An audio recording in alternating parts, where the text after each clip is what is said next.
Hi పిల్లలు, welcome to అనగనగా ఓ కథ. న్యాయాధీశుడుగా రామన్న తొలి తీర్పు. కవల భర్తల కథ. ఒకనాడు మర్యాద రామన్న న్యాయసభలో కొలువై ఉండగా ఒక వింత ఫిర్యాదు ఆయన చెంతకు వచ్చింది.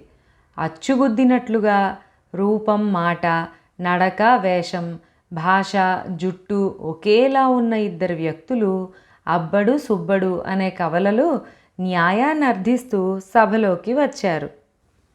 ఆ కవల సోదరుల్లో ఒకడు, అయ్యా, నా పేరు సుబ్బడు, వీడు నా సోదరుడు అబ్బడు.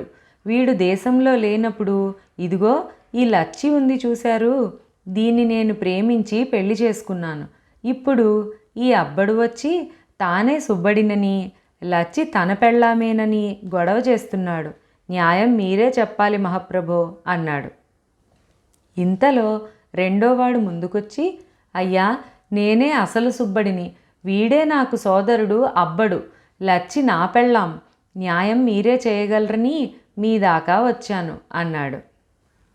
ఈ చిత్రమైన ఫిర్యాదు విని మర్యాద రామన్న కూడా కాస్తంత సమస్యలో పడ్డాడు. వెంటనే అక్కడ ఉన్న లచ్చిని పిలిచి, అమ్మాయి, ఈ ఇద్దరిలో నీ భర్త ఎవరో గుర్తుపట్టు అన్నాడు. ఆమె గొల్లుమని ఏడుస్తూ, మా బాగా చెప్పారు సామి, అదే తెలిస్తే ఈడదాకా వస్తానా అంది. చిత్రంగా ఉందే. మొగుడు ఏకాంతంలో భార్య దగ్గర ఉన్నప్పుడు అతడు ప్రవర్తించే తీరు ఒక్క భార్యకు మాత్రమే తెలుస్తుంది. అలవాట్లు కానీ చేష్టలు కానీ ఎవరి ధోరణి వారిదిగానే ఉంటుంది. అయినా తెలియలేదంటే అంటూ కాస్త ఆగిన మర్యాద రామన్న మిగిలిన సభ్యులందరికేసి చూసి, ఇక ఈ చిక్కుముడి విప్పడానికి ఒకే ఒక్క మార్గం ఉంది. అది ఒకరి తర్వాత ఒకరుగా లచ్చితో గడపటమే. అప్పుడు తనకు అలవాటైన మొగుణ్ణి లక్ష్మే గుర్తుపడుతుంది. బావుందా అని అడిగాడు. గత్యంతరం లేక అందరూ బావుందని తలూపారు. వెంటనే మర్యాద రామన్న ఆ కవలల్లో ఒకడిని పిలిచి, ఏమోయ్, ఇవాళ రాత్రి మొదటి అర్ధభాగం నువ్వు, రెండో అర్ధభాగం నీ కవల సోదరుడు ఆమెతో ఒంటరిగా గడపండి.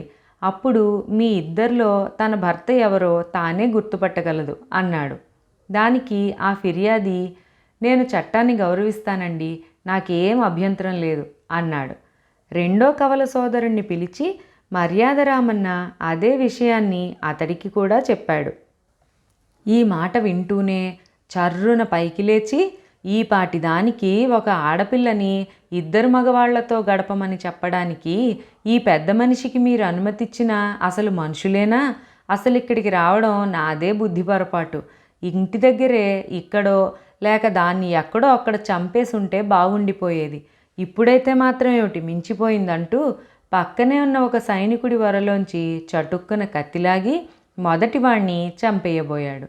ఆ ఆవేశం కోసమే ఎదురుచూస్తున్న రామన్న నవ్వుతూ, ఆగు, మమ్మల్ని తిడితే తిట్టావు కానీ తీర్పు చెప్పడానికి నాకు అవకాశం దొరికేలాగా ప్రవర్తించావు.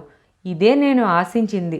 నువ్వేనయ్యా సుబ్బడివి, దాని అసలు మొగుడివి అని అతన్ని ప్రశంసించి రాజు గుణవర్మ వైపు తిరిగి, ప్రభు, అతడు అబ్బడు, వాణ్ణి ఖైదు చేయండి అని చెప్పి సభ వైపు తిరిగాడు.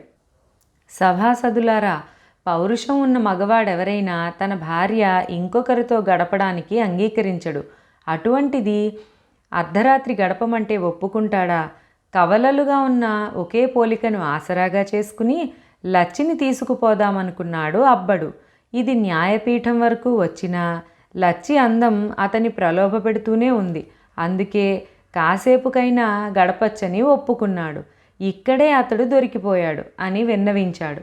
శహబాష్ రామన్న ఎంతో చిక్కు సమస్యని సైతం చాలా నేర్పుగా పరిష్కరించి తీర్పిచ్చిన నీ ప్రతిభ అసామాన్యం అంటూ గుణవర్మ సింహాసనం దిగివచ్చి ఆత్మీయంగా రామన్నను కౌగిలించుకుని సంతోషం ప్రకటించాడు. ఏనుగు మరణం. మదనపురానికి చేరువలో ఒక చిన్న బ్రాహ్మణ అగ్రహారం ఉండేది. అక్కడ కులపెద్దగా వ్యవహరించబడే ఒక పండితోత్తమునికి 60 సంవత్సరములు నిండిన సందర్భంగా షష్ఠిపూర్తి జరిపి ఆయన్ని ఏనుగు మీద ఊరేగించదలిచారు ఊరివాళ్ళు. దానికోసం నగరంలోకెల్లా సంపన్నుడైన దౌలత్ ఖాన్ అనే అతని దగ్గరికి వెళ్ళి పండితుని ఊరేగింపు నిమిత్తం ఏనుగు కావాలని, తిరిగి ఆ భద్రగజాన్ని భద్రంగా అప్పగిస్తామని చెప్పి ఒప్పించి తీసుకొచ్చారు. ఊరేగింపు ముగిసేసరికి అర్ధరాత్రి కావడంతో తెల్లవారిన వెంటనే తిరిగి అప్పగించడం ఉత్తమమని ఆ రాత్రికి ఊరుకున్నారు. అయితే నిర్వాహకుల దురదృష్టం కొద్దీ ఆ ఏనుగు తెల్లవారేలోగానే కన్నుమూసింది. అది తెలిసిన దౌలత్ ఖాన్ అగ్గి మీద గుగ్గిలంలా కోప్పడ్డాడు. బ్రాహ్మణులంతా ఏనుగు ఖరీదు ఇచ్చేస్తామన్నారు. హేమ్టీ బామన్ ఆద్మీ, మాది హేన్గు ఒప్పగించాలే, వేరే హేన్గు మాకి వద్దు, దాని ఖరీదు అసలే వద్దు అంటూ హఠం వేసు కూర్చున్నాడు.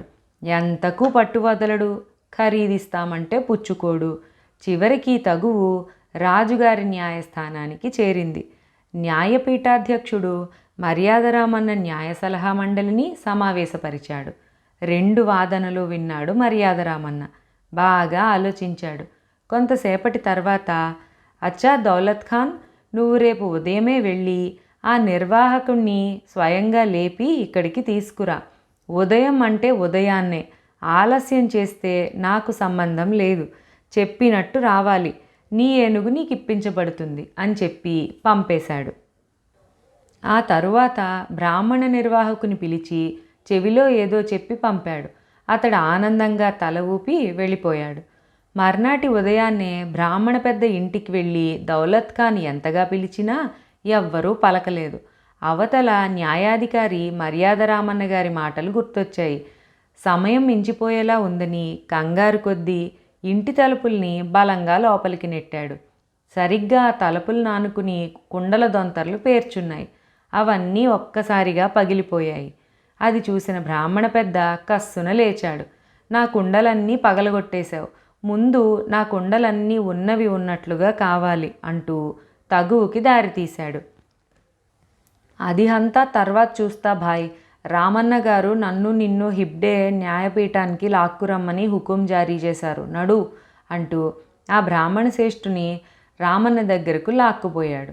రామన్నను చూస్తూనే పెద్ద శోకాలు పెడుతూ, నా తండ్రి గారి శ్రాద్ధానికి కుండలు అవసరమై జాగ్రత్త పెట్టాను. ఈ ఖాన్ సాహెబు అవన్నీ ఒక్క దెబ్బతో పగలగొట్టేశాడు. మీకు తెలుసుగా రామన్న గారు, పితృకర్మకి కుండలు ఎంత ముఖ్యమో అంటూ తగులుకున్నాడు. మీది కుండల్కి మేము డబ్బు ఇస్తాం అని ఖాన్ మొలనున్న డబ్బు సంచి తీయబోయాడు. నాకు డబ్బక్కర్లేదు, కొన్ని ప్రత్యేక మంత్రాలతో ఆ కుండలు చేయించాం, నాకు అవే కావాలి అన్నాడా పెద్ద. పగిలిపోయిన కుండలు ఎట్లా వస్తాయి భయ్యా అన్నాడు ఖాన్. మరి మరణించిన ఏనుగు ఎట్లా వస్తుంది ఖాను అంటూ తిరిగి తగులుకున్నాడు బ్రాహ్మణ శ్రేష్ఠుడు. ఇద్దరూ ఆపుతారా లేదా? న్యాయస్థానానికి వచ్చి మీరు వాదులు ఆడుకోకూడదు. ఎవరి వాదాలు వారు వినిపించటానికే న్యాయస్థానం ఉంది అంటూ సలహా సంఘం ఇద్దరినీ గదమాయించింది. అప్పుడు రామన్న గొంతు సవరించుకుని, వాదోపవాదాలు విన్న మీదట ఖాన్ గారి ఏనుగును తిరిగి తీసుకురాలేని నిర్వాహకుల వారు దాని ఖరీదును ఖాన్ గారికి చెల్లించాలి. అలాగే మంత్రపూరితమైన కుండల్ని ఇవ్వలేని ఖాన్ గారు నిర్వాహకులకు ఆ కుండల ఖరీదు చెల్లించాలి అంటూ తీర్పు చెప్పేసరికి సభలోని యావత్ ప్రజానీకం మర్యాదరామన్నను హర్షాతిరేకంతో ప్రశంసించింది. దూదిని తగులబెట్టిన పిల్లి కథ. కొన్నాళ్ల తర్వాత మర్యాదరామన్న మేధస్సుకు పదును కల్పించే ఇంకొక వింత ఫిర్యాదు వచ్చింది. ఫిర్యాదు చేసిన వారు 4 సోదరులు. పెద్దవాళ్ళు 3 వాదులు, ఆఖరివాడు ప్రతివాది. అతన్ని ముద్దాయిని చేసి పెద్దవాళ్ళు 3 ఇలా అన్నారు: న్యాయమూర్తులారా, మేము 4 అన్నదమ్ములం. 4కి కలిసి దూది వ్యాపారం ఉమ్మడిగా ఉంది. ఒక పెద్ద కొట్టం నిండా దూదిని నిల్వ చేశాం. అలాగే మాకు ఉమ్మడిగా ఒక పిల్లి ఉంది. దాని 4 కాళ్లను మేం 4 అన్నదమ్ములం పంచుకుని ఎవరి వంతుకొచ్చిన కాలిని వాళ్ళు సంరక్షించే ఏర్పాటు చేసుకున్నాం. ఇదిలా ఉండగా మాలో చివరివాడి వాటాకొచ్చిన పిల్లి కాలుకి కురుపు లేచింది. వైద్య సలహా మేరకు వాడు దాని కాలుకి ఆముదంలో తడిపిన గుడ్డ చుట్టి ఉంచాడు. ఇదిలా ఉండగా ఒక దీపం పురుగు ఆ పిల్లి కళ్ళబడేసరికి అది దీపం చుట్టూ ఆ పురుగును పట్టుకోవడానికి ప్రదక్షిణలు చేసింది. ఈ క్రమంలో ఎప్పుడు అంటుకున్నదో కానీ దాని కాలుకున్న ఆముదం గుడ్డ అంటుకుంది. అది కాలుగాలిన పిల్లి కనుక పరిగెత్తి దూది కొట్టంలోకి దూరింది. మొత్తం దూది అంటుకుని భస్మీభూతం అయింది. దీనంతటికీ మూలం చివరివాడి పిల్లికాలు కనుక మాకు నష్టపరిహారం రావలసి ఉంది అన్నాడు అందరిలోకి పెద్దవాడు. అయ్యా, నేను చిన్నవాడిని. అన్నలు ముగ్గురు దీన్ని సాకుగా చేసుకుని దుర్బుద్ధితో నా వాటాకొచ్చే ఆస్తిని కాజేయాలని భావిస్తున్నారు. నిజానికి ఉమ్మడి వ్యాపారంలో నా వాటాకొచ్చే దూది కూడా ఉన్నదా లేదా? నేను నష్టపోయినందున నిజంగానే పరిహారం చెల్లించలేను కదా. న్యాయం మీరే చెప్పండి అంటూ దీనంగా వేడుకున్నాడు చివరివాడు. సభలోని అందరికీ ఇదొక వింత సంఘటనలాగా తోచసాగింది. పిల్లి కాళ్ళని పంచుకోవడం ఏమిటి? ఆ కాళ్ళని నలుగురు సంరక్షించడం ఏమిటి? దూది కాలడానికి దాని కాలే కారణం కావడం ఏమిటి? దీనిని ఆసరాగా చేసుకుని నష్టపరిహారాన్ని కోరడం ఏమిటి?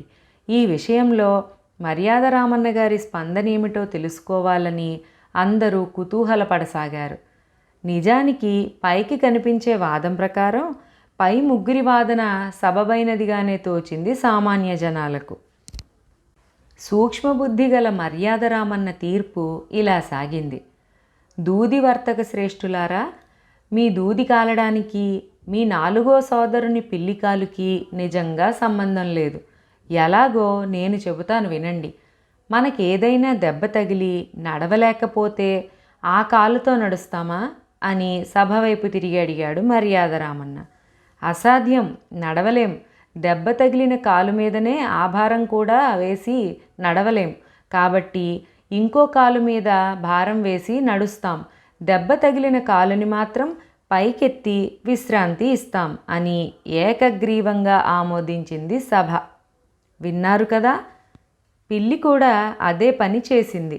దూది కాలే సమయానికి మీ నాలుగో సోదరుని కాలు విశ్రాంతి తీసుకుంటోంది.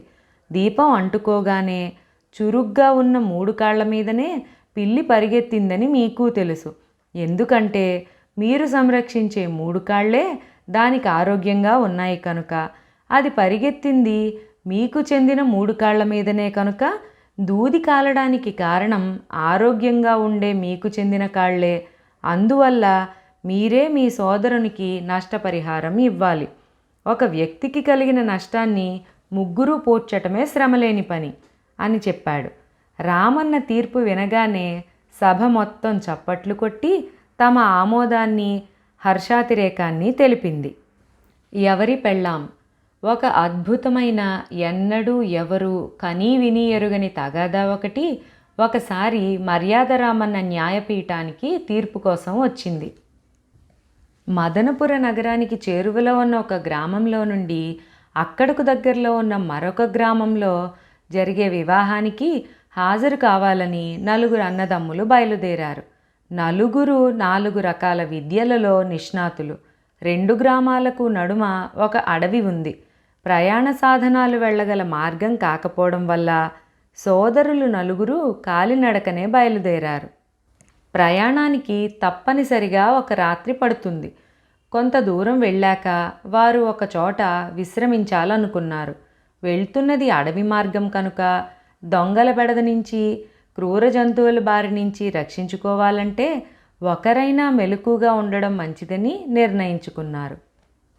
మొదటి ముగ్గురు నిద్రించి 4గో సోదరుని కాపలాగా ఉండమని చెప్పారు. అతడు సరేనని మెలకువగా ఉండి ఏమీ తోచక చలిమంట వెలుగులోనే ఒక రాతిని అందమైన అమ్మాయి ప్రతిమగా చెక్కాడు. ఆ నగ్నిక చాలా మోహాన్ని కలిగించేంత సుందరంగా రూపుదిద్దుకున్నది. తన వంతు కాపలా అయిపోగానే అతడు 3వ సోదరుని నిద్రలేపి తాను నిద్రకు ఉపక్రమించాడు. తమ్ముడు చెక్కిన శిల్పాన్ని వివిధ కోణాలలో పరీక్షించి, ఆహా, మా సోదరుని నైపుణ్యం చెప్పతరమా, ఎంత అందంగా చెక్కాడు అనుకుంటూనే ముచ్చటపడి తన వద్ద ఉన్న వస్త్రాలలో మేలిమి దుస్తులు ఎంచి ఆమెకు కట్టబెట్టాడు. ఆ తరువాత అతను 2వ సోదరుడిని నిద్రలేపి తాను నిద్రలోకి జారుకున్నాడు. సోదరులలో రెండోవాడికి అద్భుతమైన నగల పరిజ్ఞానం ఉంది.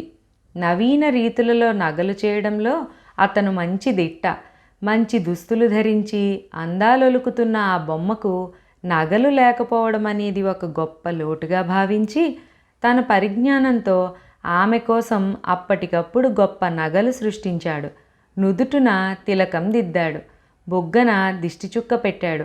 ఎన్ని నగలున్నా మంగళసూత్రం లేని మెడకి శోభరాదని ఆ నగ కూడా రూపొందించి ఆ కన్యారత్నానికి అలంకరించాడు. తన వంతు కాపలా పూర్తి కాగానే అతడు జ్యేష్ఠ సోదరుని నిద్రలేపి తాను నిద్రకు ఉపక్రమించాడు. అందరికంటే పెద్దవాడు నిద్రలేచి కళ్ళు నులుముకుంటూ ఆ బొమ్మ వైపు చూసి క్షణకాలం విభ్రాంతికి లోనయ్యాడు. నిజంగా అక్కడ స్త్రీమూర్తి ఉన్నట్టే భ్రమపడి తిరిగి తేరిపార చూసి ఓహో ఇది శిల్పమా అనుకున్నాడు. తన సోదరుల పనితనం తెలిసినందున ఆ స్త్రీమూర్తి సృష్టికి దోహదపడింది తన సోదరులే అని కూడా గుర్తించాడు. లేకుంటే ఈ కీకారణ్యం మధ్యన అంత పొందికగా దివ్యసుందరి శిల్పం చెక్కవలసిన అగత్యం ఎవరికి ఉంటుంది? ఇంతటి లావణ్యవతికి నిజంగానే ప్రాణం ఉంటే లేచి నడిచి వస్తే ఎటువంటి వయ్యారాలు ఒలకబోస్తుందో కదా అని ఆలోచించిన వాడై తనకున్న సృష్టి సంజీవని విద్య ద్వారా ఆమెకు ప్రాణం పోశాడు.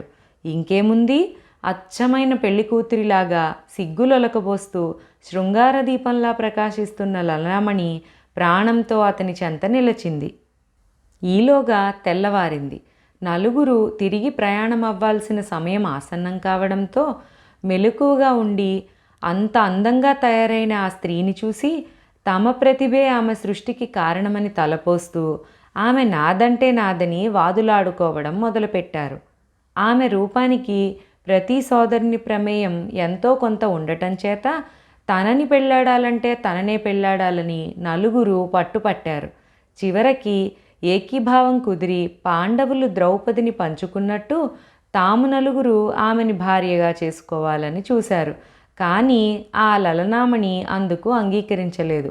అందువల్లనే ఆమె ఎవరికి చెందాలన్నది తేలక తీర్పు నిమిత్తం మర్యాదరామన్న వద్దకు వచ్చారు.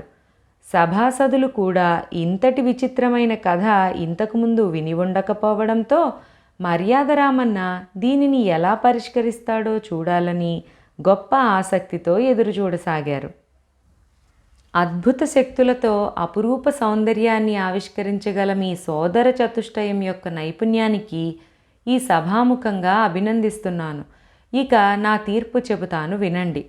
రాతిని శిల్పంగా ఉన్నదున్నట్లు ఆడపిల్లగా మలచినవాడు గురుతుల్యుడు. ఒక వ్యక్తి సంపూర్ణతకు దోహదపడేవాడే గురు శబ్దానికి అర్హుడని శాస్త్రం. ఇక నగ్నంగా ఉన్న స్త్రీమూర్తికి మానం కాపాడి దుస్తువులు తొడిగినవాడు సోదర శబ్దానికి సమానార్థకంగా భాషించాడు కనుక అతడామెకు సోదరుడవుతాడు. ప్రాణం పోసినవాడు పితృ సమానుడు.